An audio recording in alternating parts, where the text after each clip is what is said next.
একমাত্র ছোট বোনকে ঢাকায় এনে ভালোভাবে পড়াশোনা করানোর ইচ্ছে ছিল রাজবাড়ীর সাগর আহমেদের। তবে সে স্বপ্ন আর পূরণ হলো না।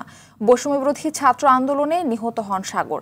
একমাত্র ছেলেকে হারিয়ে শোকস্তব্ধ পরিবার।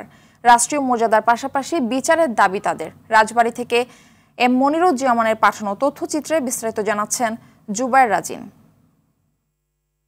রাজবাড়ীর বালিয়াকান্দি উপজেলার টাকাপুরা গ্রামের সাগর আহমেদ পড়াশোনা করতেন মিরপুর সরকারি বাংলা কলেজে, পাশাপাশি কাজ করতেন একটি হোটেলে। অনার্স দ্বিতীয় বর্ষের রাষ্ট্রবিজ্ঞান বিভাগের শিক্ষার্থী সাগর বৈষম্য বিরোধী ছাত্র আন্দোলনের শুরু থেকেই সরব ছিলেন।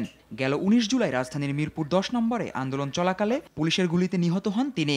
অনেক খোঁজাখুঁজির পর তার লাশ পাওয়া যায় সোহরাওয়ার্দী হাসপাতালে। একমাত্র ছেলেকে হারিয়ে শোকস্তব্ধ সাগরের বাবা মা।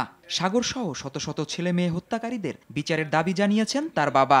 বর্তমান সরকারের কাছে আমার কাগজে মিনতি, আমার সাগরের দ্বারা অর্ডার দিয়ে যে প্রশাসন দিয়ে গুলি করছে তার উপযুক্ত বিচার আমি চাই। আর আল্লাহর কাছে তো বিচার দিছি, সে মালিকের কাছে তার বিচার আছেই। আন্দোলনে নিহত সাগরকে রাষ্ট্রীয়ভাবে স্বীকৃতির দাবি পরিবারের সদস্যদের। যে ও কোনোদিন স্কুল ফাঁকি দিছে, কোনোদিন কলেজ ফাঁকি দিছে, কোনো সময় মনে করেন যে কোনো প্রাইভেট ফাঁকি দিছে। সবসময় ওর নিজ দায়িত্বে সবকিছু ওর নিজে গুছাই নিত। সবসময় কিন্তু সে বড় বড় কথা কিছু, আর তার কথার যুক্তি বুদ্ধি সম্পূর্ণই ছিল আলাদা। আপনাদের সাংবাদিকদের মাধ্যমে দাবি একটাই যে জাতীয় বীর হিসাবে তাকে ঘোষণা করা হোক এবং তার যে একটা বোন আছে, তার পরিবারের আর যারা আছে চাকরির উপযুক্ত, এদেরকে চাকরি দিয়ে সরকার যেন এই ফ্যামিলিকে সহযোগিতা করে। পরিবারটির পাশে থেকে সহায়তা করবে বর্তমান সরকার, এমন প্রত্যাশা সকলের।